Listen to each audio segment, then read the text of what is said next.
We're so excited that you're here with us. And today we've got a great talk for you. We are talking about the age-old question that everyone wants to know: how do you make him fall for you? That's a good question.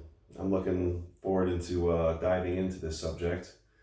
Everyone seems to ask Adam and I, where we got married in October, Yep. 2021, and everyone asks us about how do you even get into a relationship, especially people who struggle with substance use disorder are coming into recovery. They want to know, how do you find happiness and how do you find a relationship, one that is worth having, right? Yeah, and sometimes it goes a little bit deeper than that. It's how do I keep it, or how do I maintain it? Just like our sobriety and our recovery, it's something that's worked on significantly. So it's the acquisition, the apprehension, and the retention, basically, of the relationship. Absolutely. And for my ladies, so I wanted to go over a couple of things that I have learned over my years. I know you can't tell, but I, at this point in time, am almost 42 years old. I know. I have great genes. My mom looks amazing. So I have had a lot of experience, being that I just got married at 41. I've had a lot of experience in dating. And, the biggest thing that both of us tell people when they ask us about, how do you get into a relationship? How do you find that one?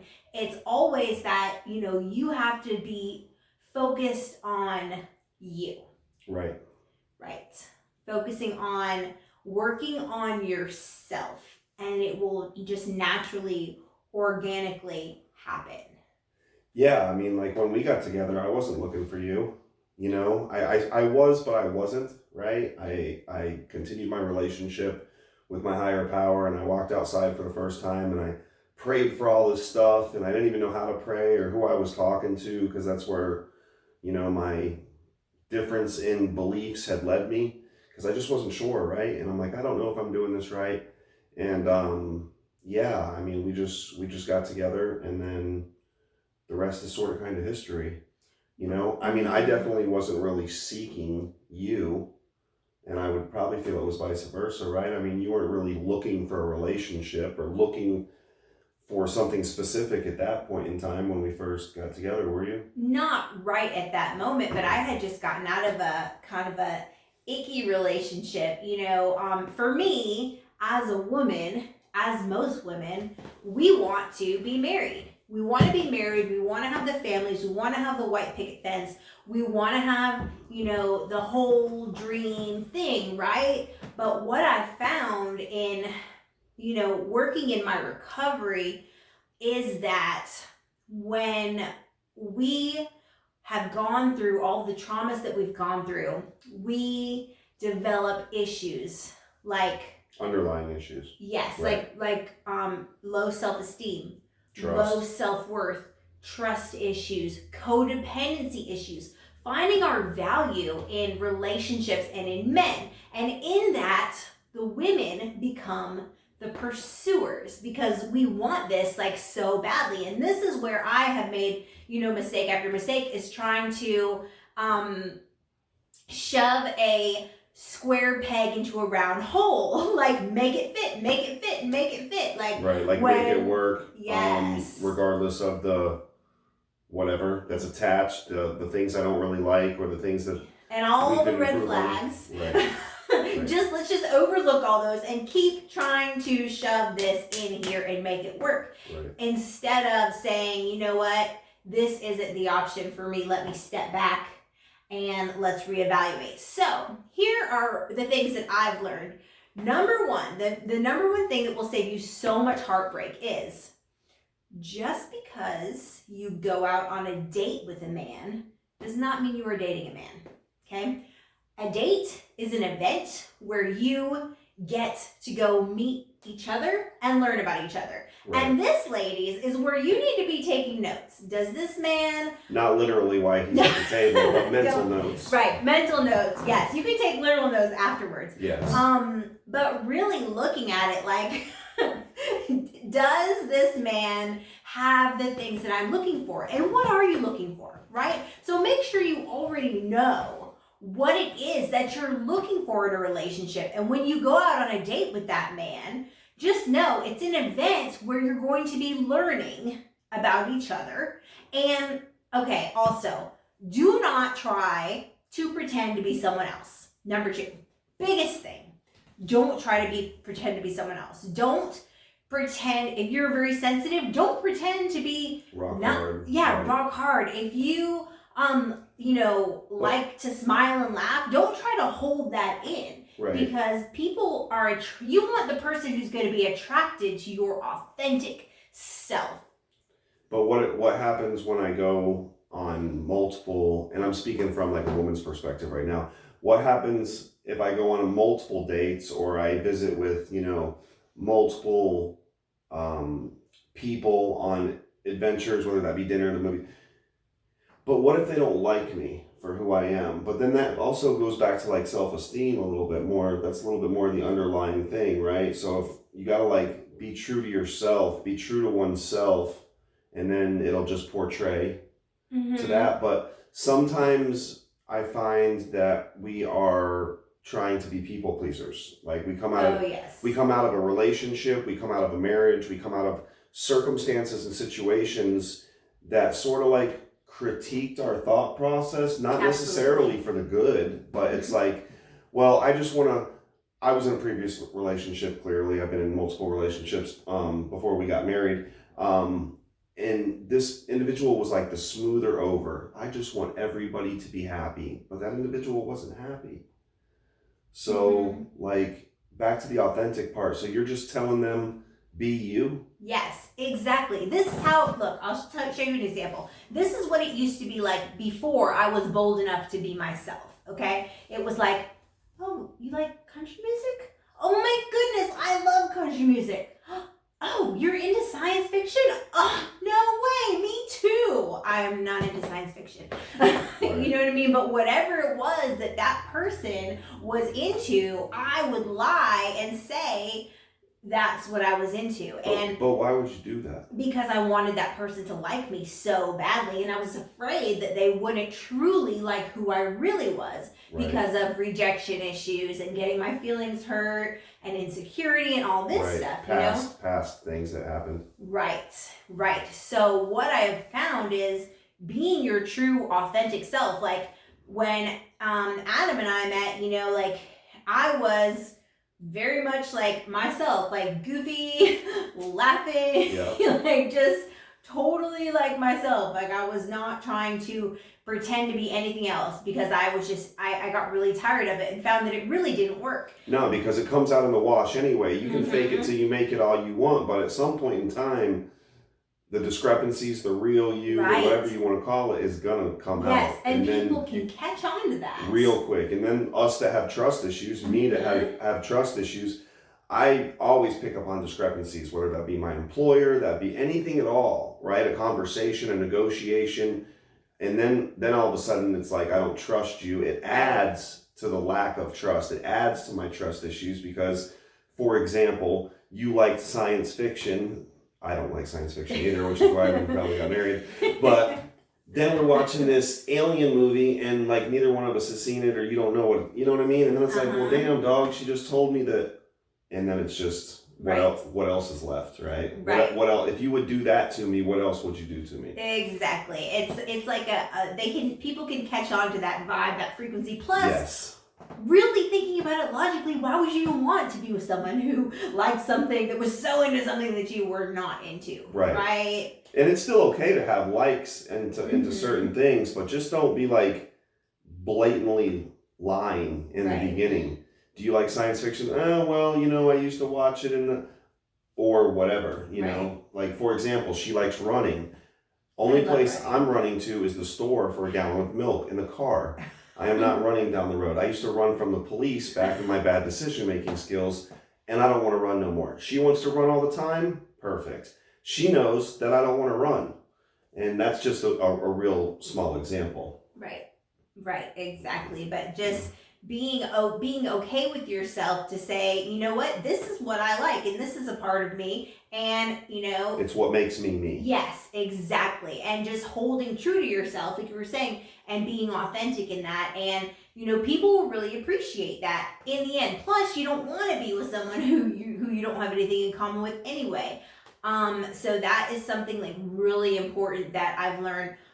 In talking about, dating, keeping yourself open. Don't commit like right away. Like keeping yourself open because you are in like a learning thing, right? Because me, as a person who wanted so badly to do nothing but get married and be a wife, right. like I would overcommit to a guy. You know what I mean? Like I would like instantly, we go on our first date and I'm like, oh, this is what our wedding's gonna be like and we're gonna do this. Right, straight to the fairy tale. Straight to the fairy tale. Yeah. And that's exactly what it is. A fairy tale. You know what I mean? So really enjoying that time of like just openly dating and also, I know a lot of you aren't going to want to hear this, but I'm going to say it anyway. Don't have sex in the first, I would say, in the first like month.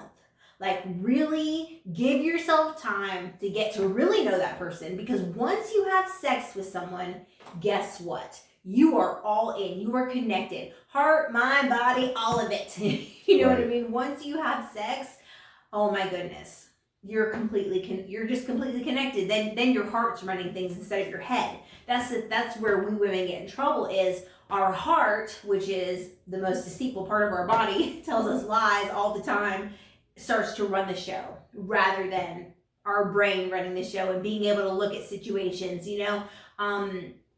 knowing your self-worth and your value. The biggest thing that I learned through dating is that I was the prize. For the longest time, I tried so hard to get this guy to like me and this guy to like me and this guy to like me, and it was like they were like the prize and I was like the pursuer. Well, in dating, like men are the pursuers.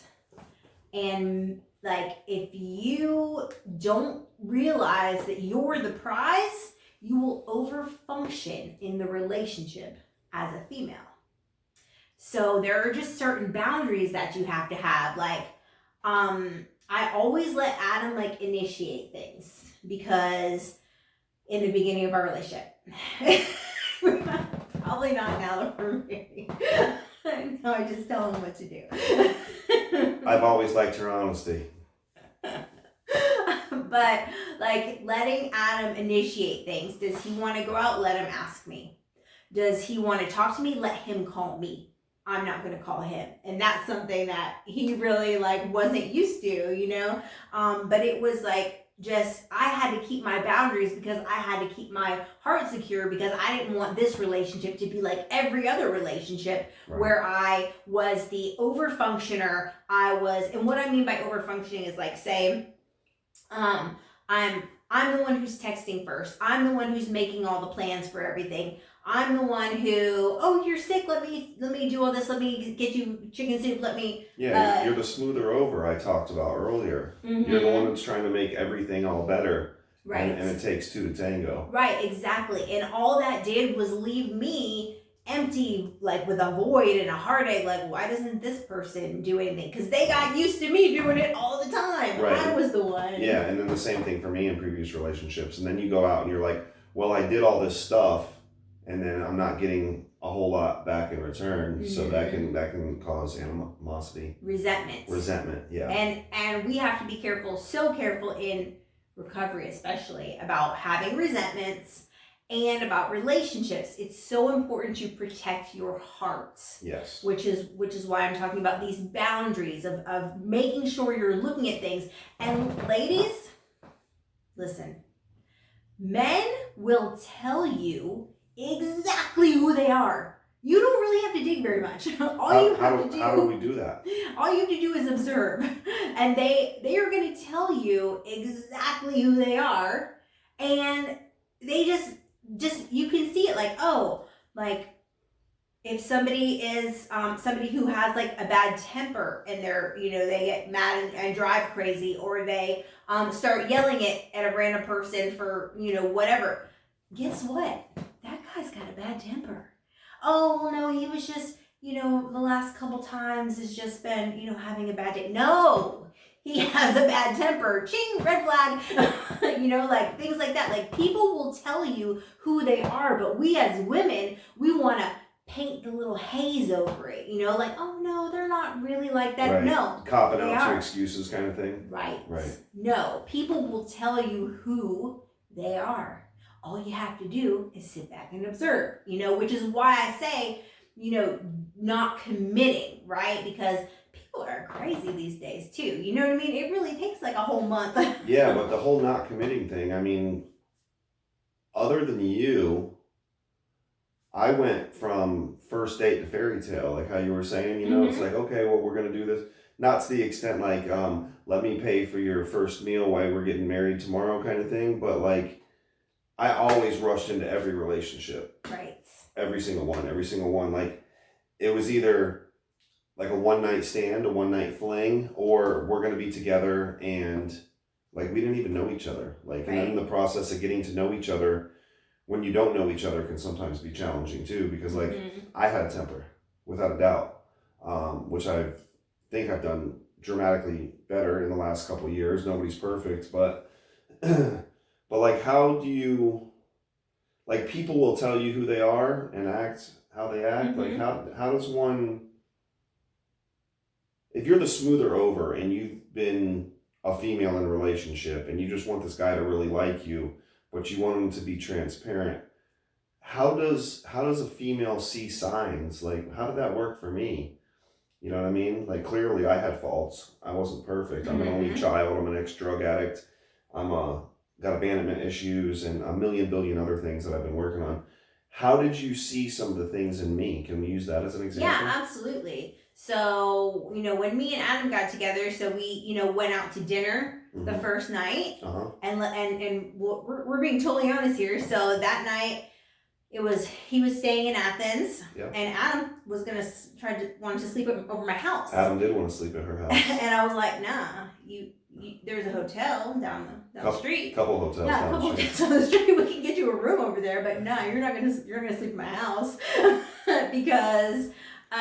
No, because I'm not going to do that, because I need to see who you are first. Like, you need to prove to me, like, who you are before I let you have the prize. Okay? Like, that's not how it works, because that's what I did my whole life, right? I just gave guys my body and my heart because I wanted them to like me so badly, until I realized, no, this is not for everybody. Not everybody can come up in the White House, okay? You have to have special permission. You have to go through security. You have to take a lot of tests to get up in the White House, okay? So I had to apply that to relationships. So then, the next morning we went out for breakfast. We did, as I was heading back to Florida. And then we talked on the phone, right? So we talked on the phone. And guess what I did? I just waited and I watched. Now, were we committed in a relationship that time? No, absolutely not. We were not committed. We were not in a relationship. We were talking. We were interested in each other, but but looking at the facts, he lived in Florida. I lived in I was 600 miles away. Right. And it was just kind of crazy. And so it was like, well, yeah, that's cool. We have a lot in common, but, let's look at it for what it is. Like, you live there, I live here. I had already had several long distance relationships, and I was just not wanting to do another one. And so, I just continued on with my life. But we would talk on the phone a lot, and I was just watching and seeing, like, is this guy going to be consistent with his behavior? Is he really who he says he is, right? I'm checking his character. I'm checking his integrity. I'm checking how he treats other people, right? I'm checking the things that are important to me. What's his relationship, his prayer life with, his relationship with God like, and just, we were just like friends. And then the world was shut down at the time. It was COVID. And so Yeah. we had planned another trip to meet up. And it was, that was my birthday? I think so. Yeah, that was my birthday. So what was it, like 3 weeks later? How many weeks later was it? About 3 weeks, wasn't it? Honey, time flies Yeah. when I'm with her. I think, Seems like yesterday. yes, it was, because we met July 11th, and then it was like it was the day after my birthday. Yes, it was July 29th. I flew into Fort Myers and into Florida, and I you had gotten me a room. Now, he picked me up from the airport with flowers in a very nice rental car, and he picked me up and went and walked inside the airport. This is so important. These are the details. He walked inside the airport and met me at the gate. Isn't that what you're supposed to do?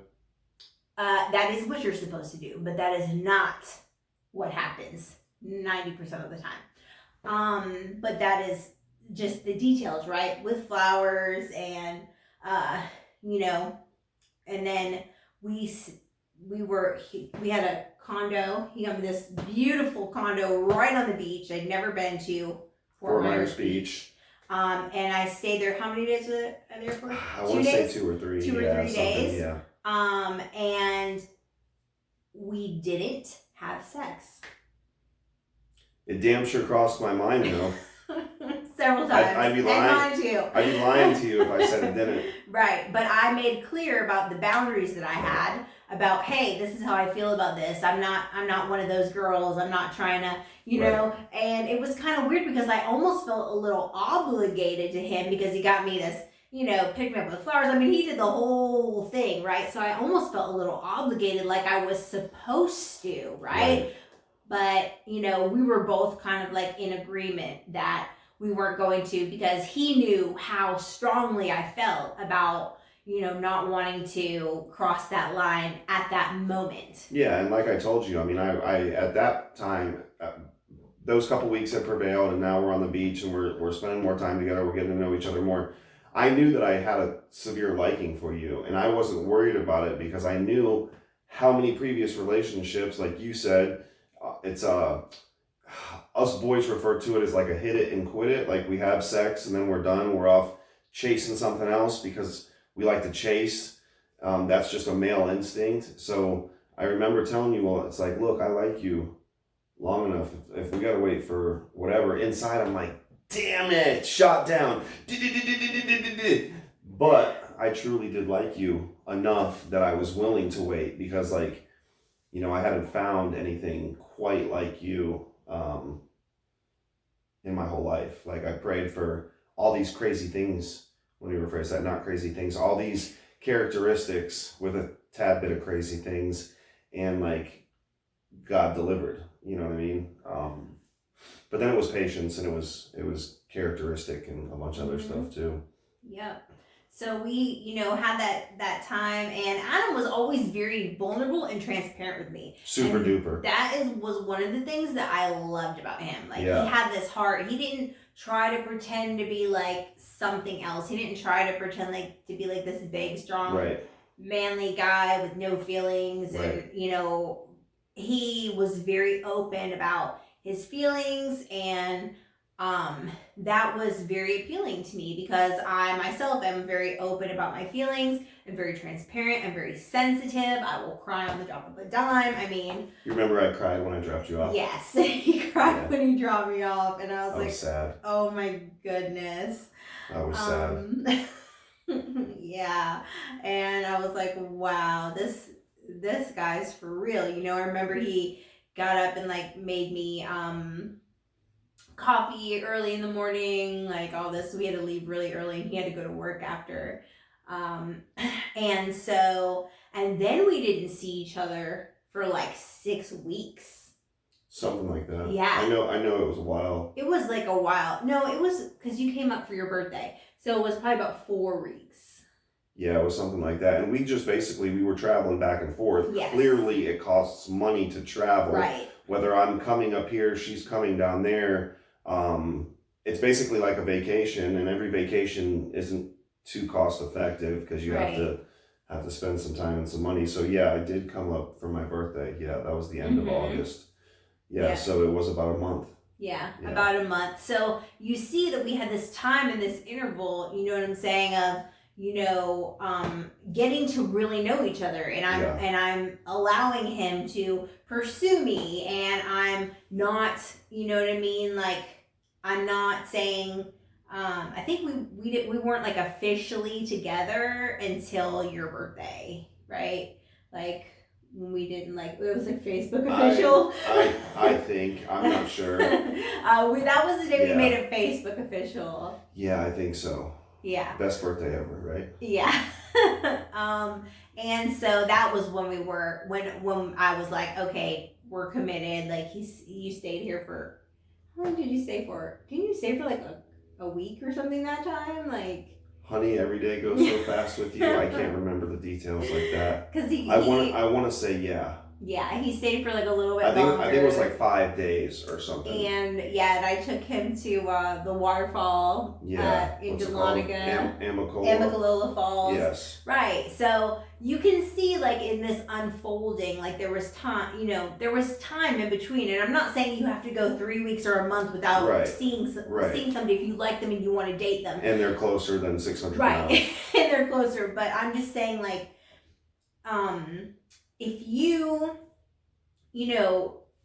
first of all, you don't always want to be like available early dating, right? What does that mean? It means like if you see a guy, on a Friday and you guys have a great time, and then he wants to see you again on a Saturday, maybe next week, because you don't want to be like, oh, I'm just here waiting for you whenever you want, you know what I mean? Like being like too available. Now, if it's something like, if like in your heart, like this is God, you know what I'm saying? But you have to look out for those codependent kind of things, right? Because that was me. Like, oh, I like you so much today. Early. Yes, real early. Like, okay, like that. This is great. We had so much fun, and now I'm gonna see you every single day for the next 2 weeks. We're gonna become all attached. We're gonna become right, attached to the hip. Yes, attached at the hip, and it's probably not gonna last forever. Yeah, because you get sick of each other. Like, what is it? What is the saying? Absence makes the heart go fonder. Yes. Yes.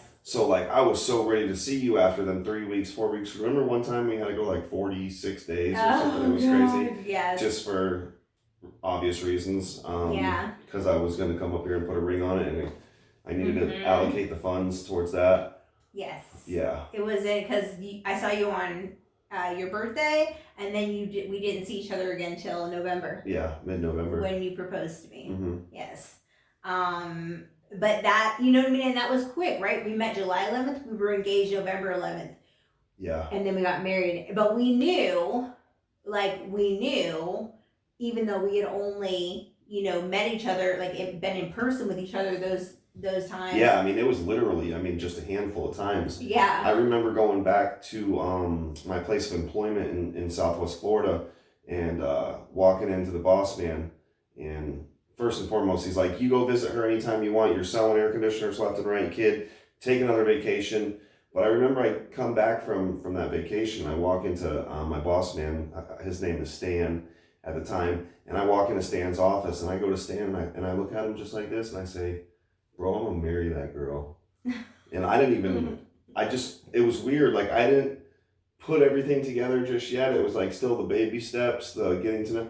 But like, I just knew. And he's like, what? Because anybody from that area knows me, and there was no way I was going to marry anything ever. I have 2 children with 2 women. So in Florida, we refer to it as baby mamas. I had a couple baby mamas, and there was no way. There was no way. I watched my mom and dad get divorced. I watched the success rate in my neighborhood just diminish, and there was absolutely no way. And then like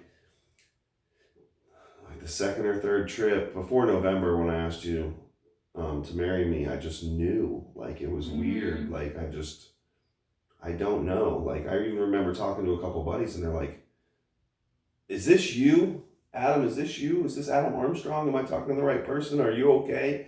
Because I was just talking different and acting different. you know, Mm-hmm. after the time, you know. And that was you were my first and only long distance relationship, you know, because everybody else was like from the neighborhood, from my county, which is about 1 million people, you know, and it was different.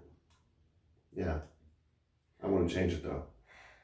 So, going over the things, that we've talked about. So, number one, just because you go on a date with someone does not mean you're dating them. Right. Right. So, give yourself time. Because I went on a date with someone doesn't mean I'm dating them. You went to an event. You went to an event. It does not mean that you are committed or that they are committed to you. Okay. Because then if you see them go on a date with somebody else, right, you're instantly next week you're instantly like, oh my God, but we were together. We had such a great time. That one time we went out to dinner and talked for 2 hours. How dare he do me like that? Yeah. Right. Like, so look at the facts for what they are, you know?